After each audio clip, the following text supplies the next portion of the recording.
si je voulais caractériser Bresson, enfin je lui ai dit une fois dans une interview, c'est que pour moi il est à la fois, il est un inquisiteur, enfin un grand inquisiteur, c'est-à-dire quelqu'un qui, quel que soit le risque ou même la violence des choses, va jusqu'au fond des hommes.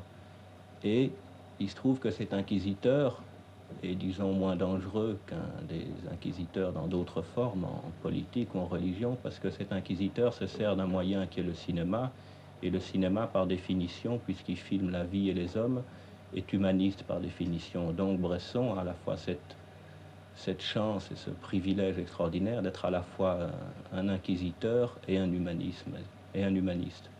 C'est ce qu'il fait, et je crois que ça se ressent très bien dans Au hasard Balthazar, qui est vraiment un film à la fois terrible sur le monde et sur le mal dans le monde, et en même temps, on ressent tout ça avec une espèce de douceur évangélique, enfin, qui pour moi est extraordinaire.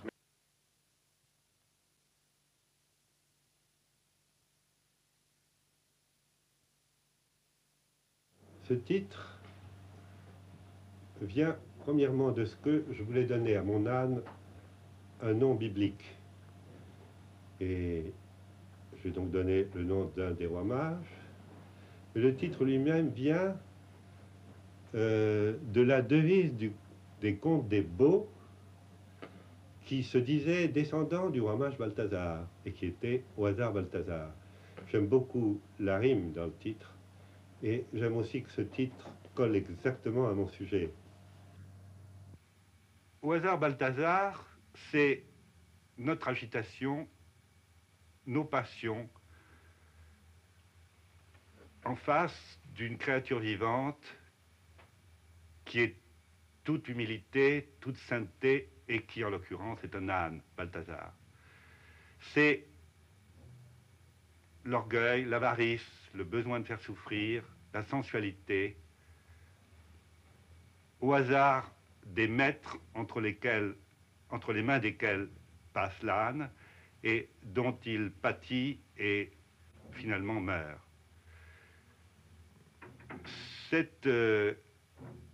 Ce personnage est un peu le Charlot des premiers films de Chaplin.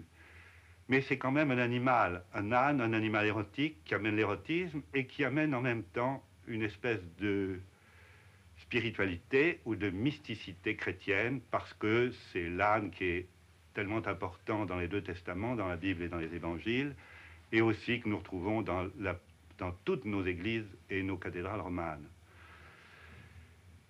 C'est aussi, au hasard Balthazar, deux lignes qui se rencontrent, qui sont parallèles à certains moments, et puis au contraire qui se traversent.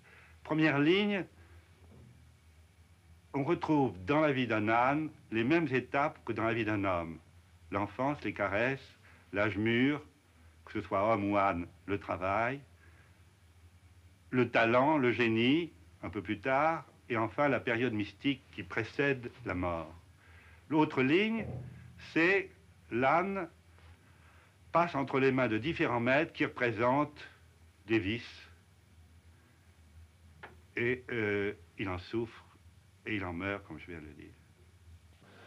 Il y a aussi une autre préoccupation qui a été la mienne pendant que ce film s'élaborait, c'était que le personnage central, qui n'était pas présent tout le temps, mais qui était là tout de même comme la ligne principale, qu'on apercevait par moments, mais qui était là quand même comme la ligne principale, c'était l'âne. Et il y a un moment où il faut qu'on sente que l'âne fait partie de cette ligne principale lui-même, qu'il est le personnage principal. Il fallait donc que tous les événements dont il n'était pas témoin, et dont il n'était témoin que par bouffées, que ces événements s'éloignent de lui.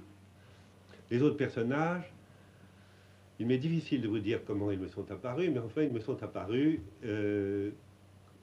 comme cela. Je ne peux pas tellement les expliquer, je les ai vus. Et puis ils se sont faits peut-être comme se fait un portrait, un tableau.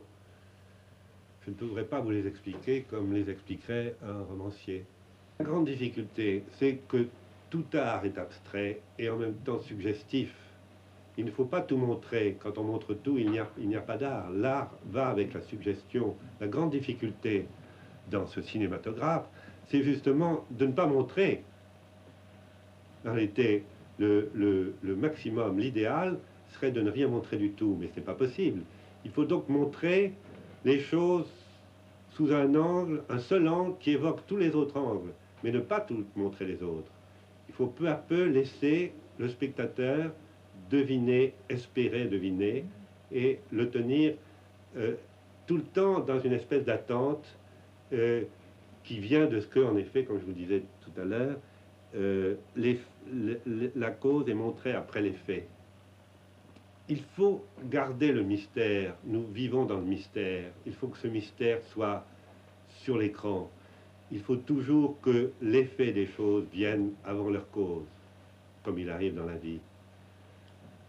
La plupart des événements que nous voyons s'accomplir, leur cause est inconnue. Nous voyons leurs effets et c'est plus tard que nous découvrons leur cause. Depuis le journal d'un curé de campagne jusqu'au hasard Balthazar, Dieu est présent, explicitement présent. Il est là, rédempteur. J'ai l'impression, dans Au hasard Balthazar, d'un monde sans Dieu, d'un monde fermé à Dieu. Oui, d'abord, je ne crois pas que le fait de parler de Dieu, de prononcer le nom de Dieu, soit indique sa présence. Si j'arrive par les moyens du cinématographe à représenter un être humain, c'est-à-dire quelqu'un qui a une âme, qui n'est pas une marionnette qui s'agite. S'il y a présence humaine, il y a présence divine. Et ce n'est pas parce que le nom de Dieu est prononcé que Dieu est plus ou moins présent. Non, mais c'est la première fois, à ma connaissance, dans un film de vous, mon souvenir, qu'un personnage, le père de Marie, refuse Dieu. Mais s'il refuse Dieu, c'est donc que Dieu existe, c'est donc que Dieu est présent. Si vous voulez, mais brusquement, Dieu n'est plus salutaire. Dieu reste étranger aux hommes, ce que vous n'aviez pas fait jusqu'à présent, pas dit jusqu'à présent. Oui, mais moi, je n'ai pas l'impression que vous avez que Dieu est absent du film pour les raisons que je viens de dire.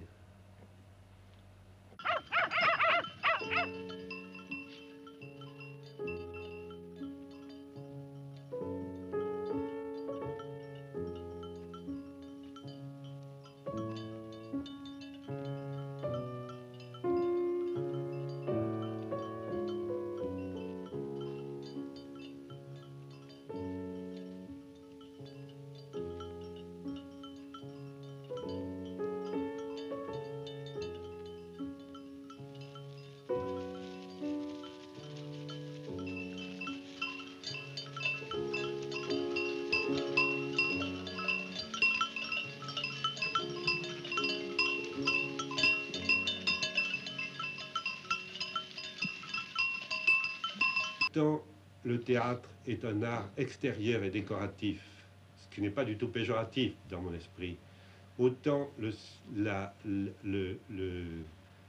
but, la destination du cinématographe, je ne dis pas cinéma, du cinématographe, c'est-à-dire de l'art cinématographique, s'il existe, et l'intériorisation, l'intimité, l'isolement, c'est-à-dire la profondeur.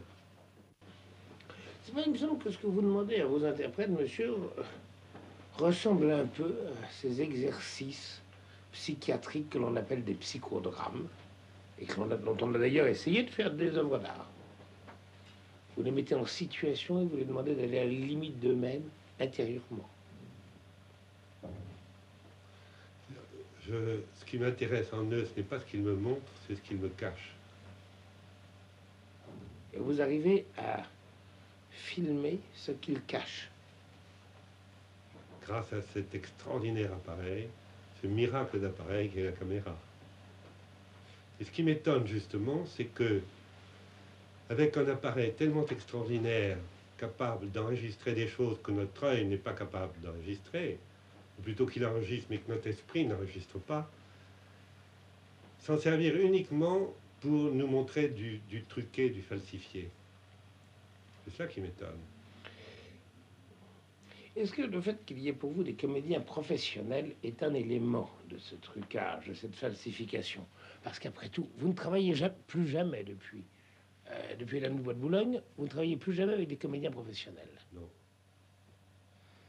Bien sûr, parce qu'il est difficile, il est même impossible de changer la nature d'un comédien. Il y a un mot de Chateaubriand qui s'applique aux poètes du XVIIe, je crois, et qui est à peu près: il ne manque pas de naturel, il manque de nature. Oui. Le naturel au théâtre est quelque chose qui s'apprend et qui s'appuie sur des sentiments étudiés. La nature, c'est la nature. C'est cela qu'il faut toucher, c'est ça notre matière première. Notre matière première dans le cinématographe, ce n'est pas l'acteur, c'est l'homme. Je voudrais, sans faire de problème de personne, prendre des comédiens qui sont des natures tout de même. Par exemple, Michel Simon, en France, était une nature. Oui, mais là encore, vous allez m'obliger à aller trop loin. Je vous en prie. Et à vous dire ce que je pense du jeu de l'acteur. Le jeu de l'acteur, c'est tout simplement une projection. C'est une projection du personnage qu'il a imaginé devant lui, et il se projette en même temps que lui sur les... Il se regarde, il se surveille. Et si dans un film, la même chose se passe, si un acteur se projette, qu'est-ce qu'il reste? Il reste rien du tout. Ce personnage est vide. C'est ce qu'on peut remarquer très souvent dans les gros plans. C'est une espèce d'absence de l'acteur, absence de son image même. Tandis que vous pensez qu'en faisant appel à des gens qui ne sont pas des comédiens, qui n'ont pas de déformation et qui ne se surveillent moins, vous arrivez à plus de vérité. Le talent, le grand talent est la chose si difficile et qui, au fond, est ce qu'on appelle le charme chez les gens dans la vie. C'est ce charme des gens qui ne savent pas ce qu'ils sont. C'est cela ce que je cherche. C'est le grand charme. Et c'est ce qu'il faut retrouver dans le cinématographe. Et c'est en quoi le cinématographe peut aller très loin. Ben, je ne suis pas, je le répète, psychanalyste ni psychologue, qui peut aller très loin dans la psychologie et la psychanalyse. Je crois, je me trompe peut-être, que les arts sont sur leur déclin, sur leur fin, qu'ils sont en train de mourir, peut-être par trop de liberté, peut-être à cause de cette diffusion extraordinaire qu'ont toutes les choses en ce moment. Je crois que le cinéma, la radio, la télévision tuent les arts. Mais je crois aussi en quelque chose de curieux, c'est que c'est peut-être justement par le cinématographe, la radio, la télévision, que ces arts renaîtront, peut-être tout à fait sous une autre forme, et peut-être même que le mot art n'aura plus le même sens. Mais il me semble qu'il y a là un espoir. Je crois, en effet, au cinématographe comme dans un art absolument neuf, dont peut-être nous n'avons pas encore même tout à fait l'idée. Je crois en une muse cinématographe. Degas, le peintre Degas, disait « Les muses ne se parlent pas, elles dansent les unes avec les autres ».